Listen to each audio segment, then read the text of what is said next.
Welcome back, everyone. I'm so glad to have you back on the Joy Prescription podcast. I'm excited for today's episode. I'm going to be answering some questions about hypothyroidism. And I want to just take a moment to celebrate with Brooke. This is our 14th episode. Yay! Yay. We started back in February of 2022 talking about the spiritual significance of caring for the body, just to give you a little scratch the surface on what motivates us, what is driving us to do this podcast, to share this unique kind of combination of perspectives with the world on spirituality, our Christian faith, as well as lifestyle medicine and the various modern chronic diseases that plague us in terms of diabetes, hypertension, gut disturbance, hypothyroidism, Hashimoto's, what we're going to be talking about today.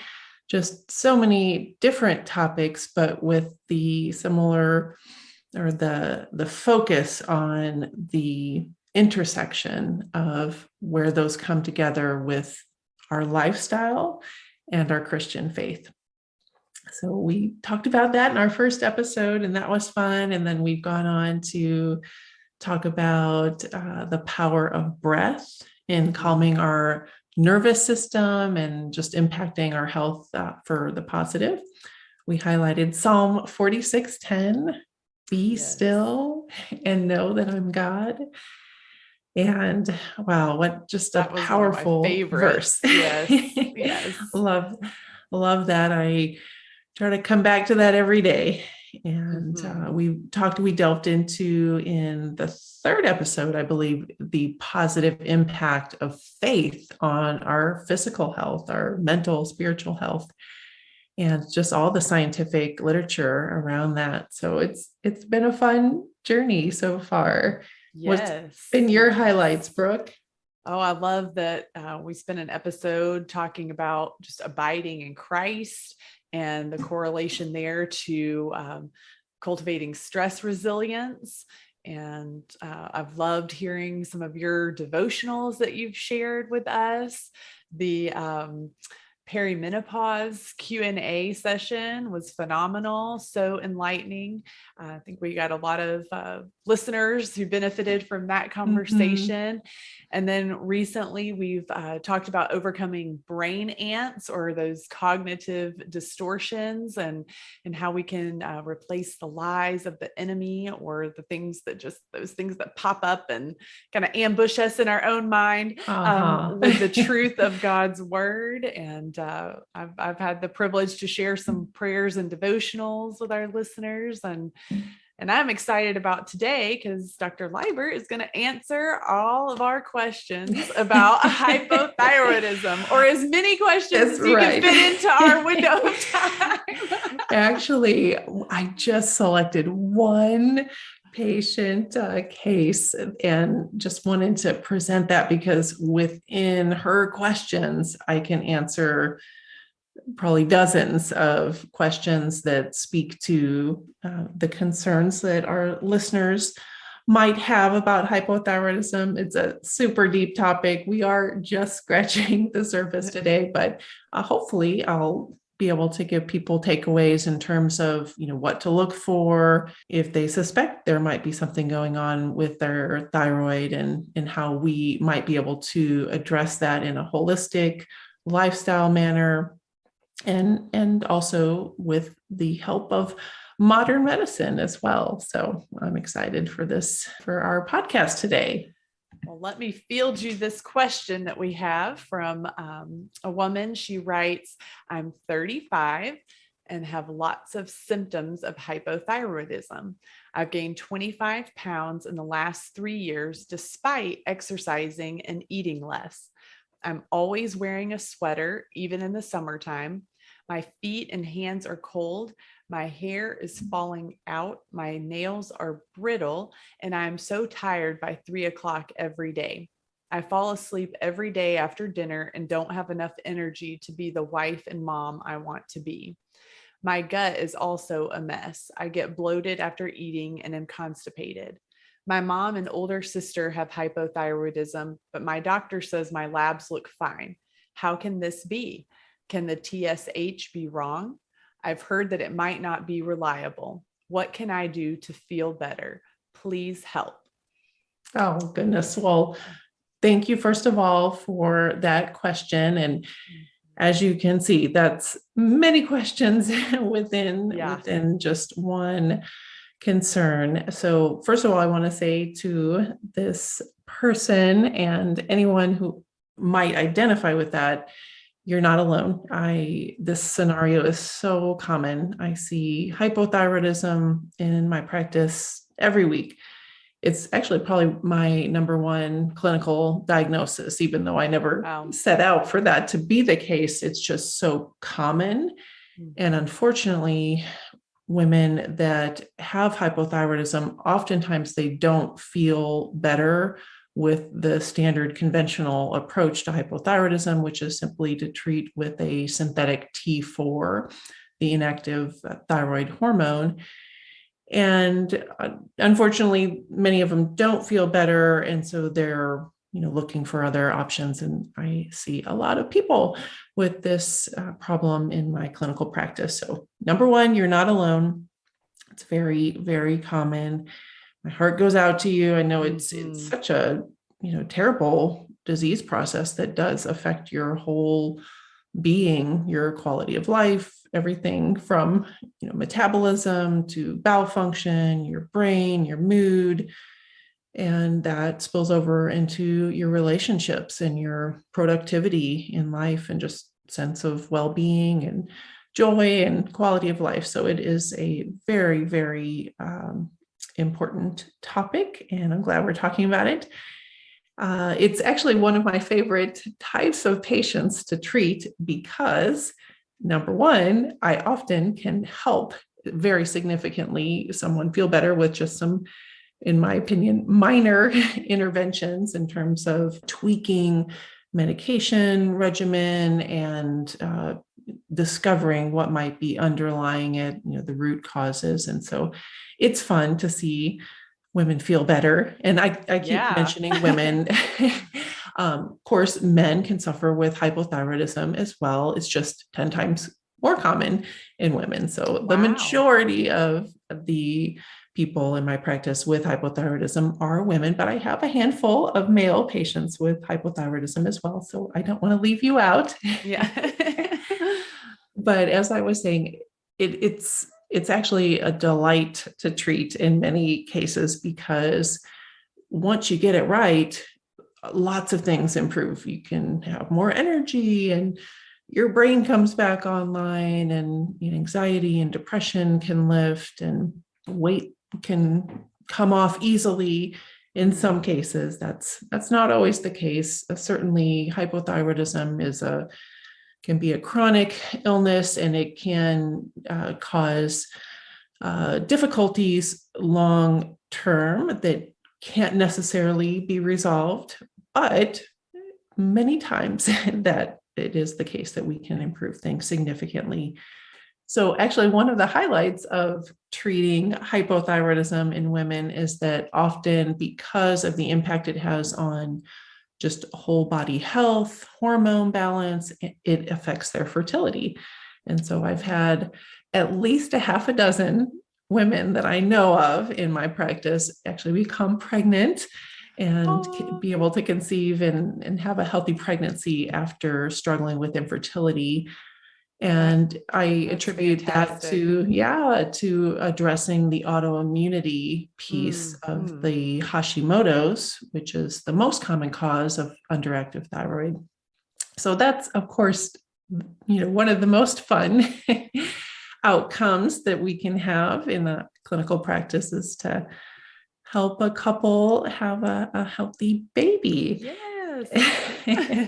So I want to go back to this patient question case and just step back a little bit and talk about the big picture of hypothyroidism. As I've mentioned, it's much more common in women, actually 10 times more common. in women than men. And that goes for many autoimmune conditions. There's a lot of reasons for that. We won't delve into that right now. So basics here, the thyroid gland is a butterfly-shaped organ that sits at the base of the front of your neck.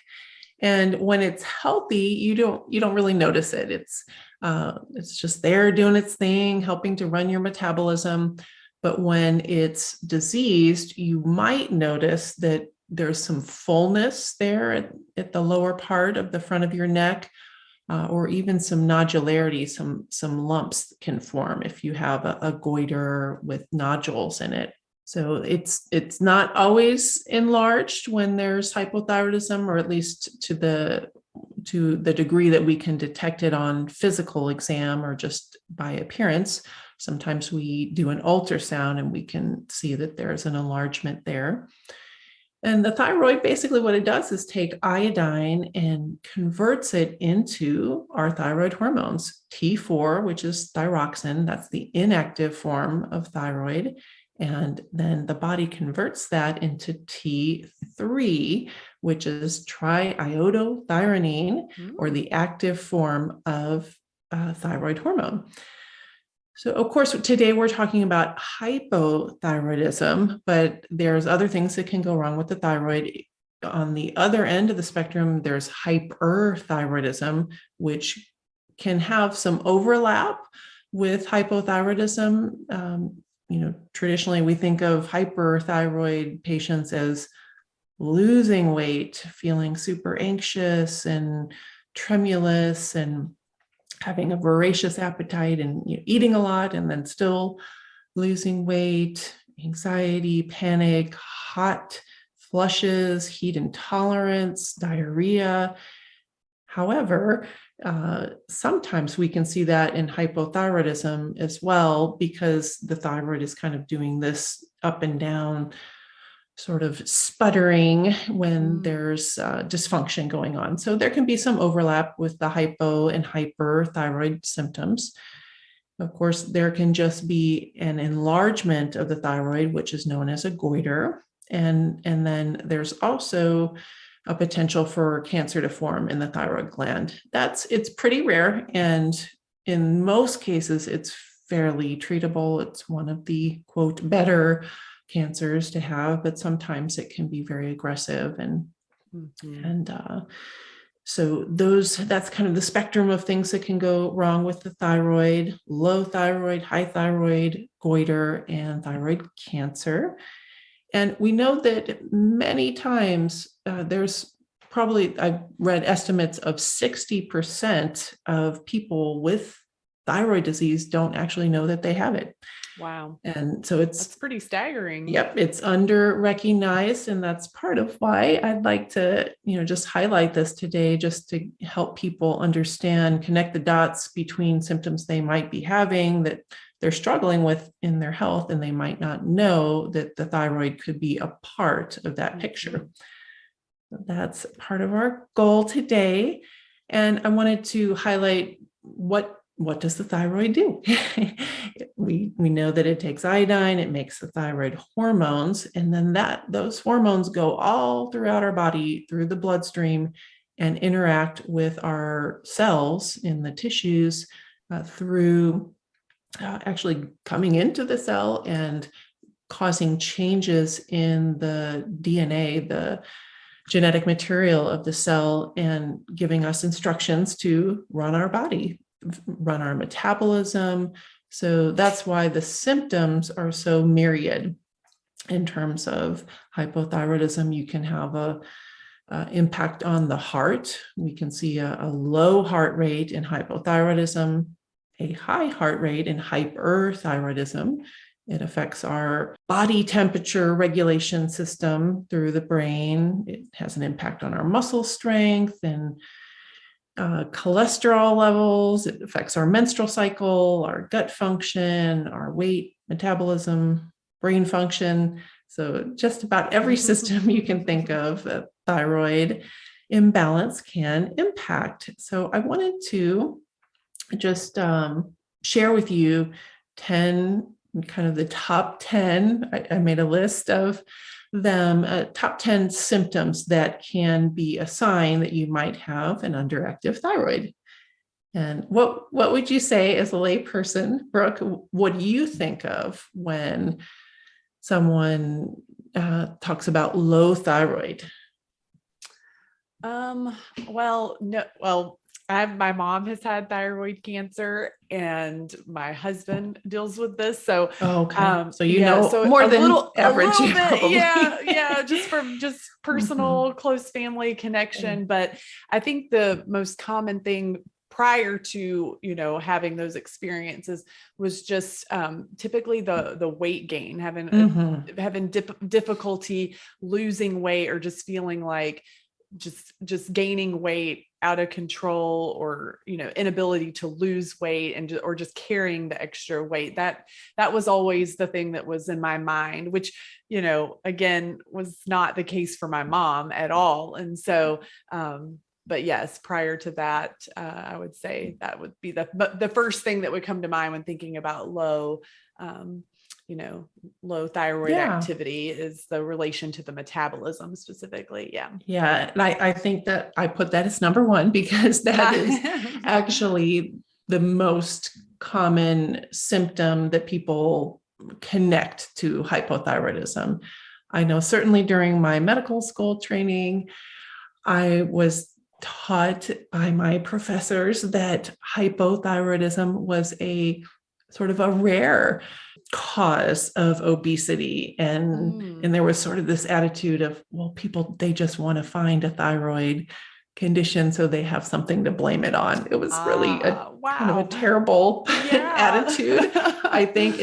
And since that time, I've realized there's all sorts of shortcomings to the conventional approach to both diagnosis of hypothyroidism and the actual treatment. And it is incredibly common to have low thyroid as a cause of difficulty losing weight or abnormal weight gain. I see it in my practice every week. Women complaining about, they're doing everything right. They're eating a nutritious, healthy diet. They've cut out sugar and processed foods. They're exercising regularly, and they're still gaining weight. So that's, of course, very, very frustrating. Yeah. And that is the number one sign on my list here, is gaining weight despite a healthy diet and regular exercise. And, sometimes the weight can come on really rapidly within, a month or two. You can gain 10, 20 or more pounds pretty rapidly, depending on what's going on with the thyroid. And number two on my list is the cold intolerance. And that's, it can be varying degrees of cold intolerance. I literally have patients that come and tell me they wear their sweater all the time, even in July, and their hands and feet are cold all the time. They're having to wear socks to bed, and their husbands are complaining about their cold feet getting on them at night. And this is cold intolerance that's uncharacteristic or doesn't apply to the environment. Of course, if it's wintertime and you're wearing a sweater, that's no big deal. But that would be number two. Number three is fatigue. And of course, there's a lot of things that cause us to be tired and to have fatigue, especially in our modern hectic lifestyle. There's, sleep deprivation and the standard American diet, stress, and other medical causes. So, of course, we don't want to just blame fatigue on hypothyroidism without addressing all the other possible causes as well. But it is a huge symptom of low thyroid, is to just not have the energy to do what you need to do, feeling sleepy, especially in the early afternoon, late afternoon. I get that concern that our patient wrote in about falling asleep right after dinner, or just, barely being able to put dinner on the table and then going, or sometimes even falling asleep on the couch beforehand. getting up, taking care of dinner, and then going straight to bed afterwards. And as well as I do as a mom, that is not acceptable because Right. there's a lot of little people counting on us to do what we need to do in terms of homework and housework and building and laundry. Yes, the list goes on. So we want to definitely identify if any of the fatigue is related to thyroid so we can address it. That's right. Number 4 is mood and brain changes. So as I mentioned, the classic mood change with underactive thyroid is depression, just kind of feeling down. It can actually be a trigger for full-blown clinical depression, but irritability, low mood, just feeling down in the dumps can be from feeling poorly, just overall. You can imagine if you have all these symptoms going on in every system of your body, it's kind of depressing. Yeah. So, but we can also see anxiety be a significant part of thyroid dysfunction, anxiety, even panic attacks, particularly the overactive phase of hyperthyroidism. But that can be linked to underactive thyroid as well. Brain fog and memory loss are also common in women with underactive thyroid. And we tend to blame it on other things, on sleep deprivation, on stress, just being overwhelmed. But when your metabolism is not running well, then it can also impact your brain. And number 5 is one of the complaints I hear often in my clinical practice from women is that, their hair is falling out, their skin's dry, their nails are brittle. And of course, that's very distressing, especially for women. We want our hair to be full and intact. And it's quite alarming to see, a big wad of hair coming out in the shower. And it's a really big deal in terms of people's psychological, emotional well-being. It's distressing to have that happen. Number 6 is elevated cholesterol. And this is a symptom of underactive thyroid that's pretty under-recognized. People are often surprised when, we do some routine blood work and all of a sudden their cholesterol has been normal for years and all of a sudden it hops up to the high 200s for the total cholesterol and the LDL's up at 160, and we see they have some borderline thyroid issues going on. And when we address that, it comes right down. So there's a very direct link between elevated cholesterol and underactive thyroid. So that's an important consideration. Clue that you might have some thyroid issues going on. Of course, there's other reasons, dietary and genetic. So it takes some detective work. We mentioned that the thyroid can impact the heart. So number 7, a clue is a slow heart rate. So a normal heart rate is between 60 and 100. Well, that's the normal range.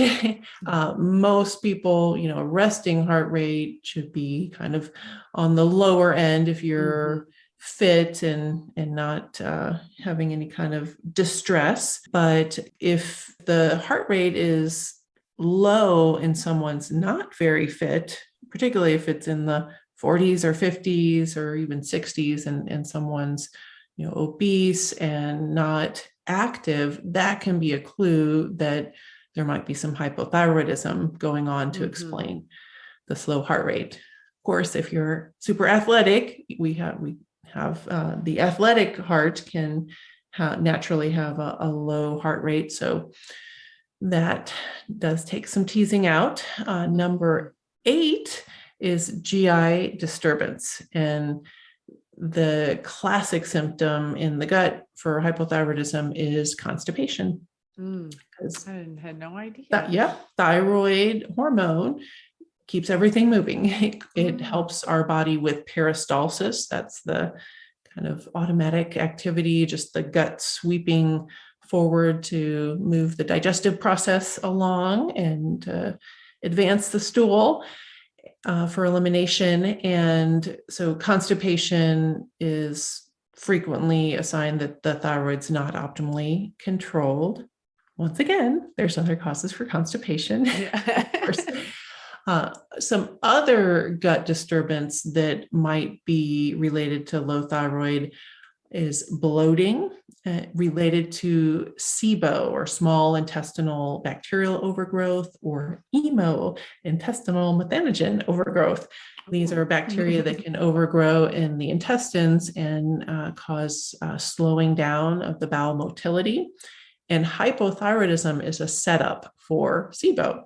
So they commonly occur together, and that can be a sign. So it's way beyond just weight gain. As you can see through this list. Number 9, we talked about the impact of thyroid hormone on our muscles. So when there's not enough thyroid hormone circulating in our bloodstream, we can have muscle weakness and just sort of achiness in the muscles, and sort of make you feel like you're prematurely aging. Yeah. So people who might say, I just feel like old woman or old Yes. man, and they're Exactly. not in that age range yet. Okay. Yep. And so number 10 is the most obvious sign of a difficulty with your thyroid gland is some sort of structural issue here in the lower anterior neck. And that can be an enlargement. So just seeing fullness or sort of an asymmetry in the lower part of the front of your neck. That can be related to a goiter. People with hypothyroidism can often have trouble swallowing or hoarseness that's related to the thyroid gland being hypertrophied. So those are the top 10 signs that you may have a low thyroid. Of course, there's many, many more. I just wanted to... Great that you're sharing this in light of that 60% of people who have this condition don't realize it. So having 10 signs to consider and evaluate is going to be helpful for many people. Yeah. And I fall into that trap of thinking, well, everybody knows this because it's just such a part of my everyday life and world. And that, turns out not to be the case. And so I'm just happy to be able to educate. And well, friends, we have gone up just about a half an hour here, and we're going to wrap up this, we'll call it part 1 of our hypothyroidism Q&A. And I encourage you to tune in next week. We'll continue our conversation around this patient case. We're going to delve into a little bit more about the laboratory assessment to find nuanced evidence for hypothyroidism, where there's a borderline case that the TSH doesn't detect. We'll talk about that. And then we'll also talk about the holistic lifestyle medicine approach for healing hypothyroidism and optimizing health in general. I am so glad that you're here. Go out and do that one thing that brings you joy today. We'll see you next time. Bye-bye.